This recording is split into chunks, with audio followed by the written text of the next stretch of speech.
അസ്സലാമലൈക്കും പ്രിയപ്പെട്ട കൂട്ടുകാരെ, നിങ്ങൾക്ക് ഞാനൊരു കഥ പറഞ്ഞു തരട്ടെ. ആരുടെ കഥയാണെന്നറിയാമോ? നമ്മുടെ മുത്തനബിയുടെ കഥയാണ് കേട്ടോ. ഒരു ചെറിയ കഥ നിങ്ങളെല്ലാവരും ശ്രദ്ധിച്ച് കേൾക്കുമല്ലോ. പ്രിയരെ, ഒരു ദിവസം നബി തങ്ങൾ ഒരു വഴിയിലൂടെ അങ്ങനെ സഞ്ചരിക്കുകയായിരുന്നു.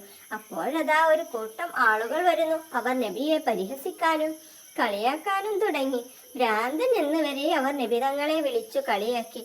പാവം നമ്മുടെ നബിതങ്ങൾ എല്ലാം പുഞ്ചിരിച്ചുകൊണ്ട് കേട്ടു നിന്നു. അപ്പോൾ അവർക്കിടയിൽ ചിലർ നബിയെ കല്ലെടുത്തെറിയാനും തുടങ്ങി. നബിയുടെ കാലിൽ നിന്ന് ചോര വരാൻ തുടങ്ങി. അപ്പോൾ ജിബ്രീൽ അലൈഹിസ്സലാം നബിയുടെ അടുത്ത് വന്ന് ചോദിച്ചു, പൊന്നാര നബിയെ, ഈ കാണുന്ന വലിയ മലകൾ ഞാൻ അവർക്ക് മുകളിൽ മറിക്കട്ടെയോ? അപ്പോൾ നമ്മുടെ മുത്തുനബി തങ്ങൾ പറഞ്ഞു, എന്താണെന്നറിയാമോ കൂട്ടുകാരെ? വേണ്ട ജിബ്രീലേ, അവർ അറിവില്ലാത്ത സമുദായക്കാരാണ്. എന്ത് നല്ല സ്വഭാവമാണ് നമ്മുടെ മുത്തുനബിയുടേതല്ലേ.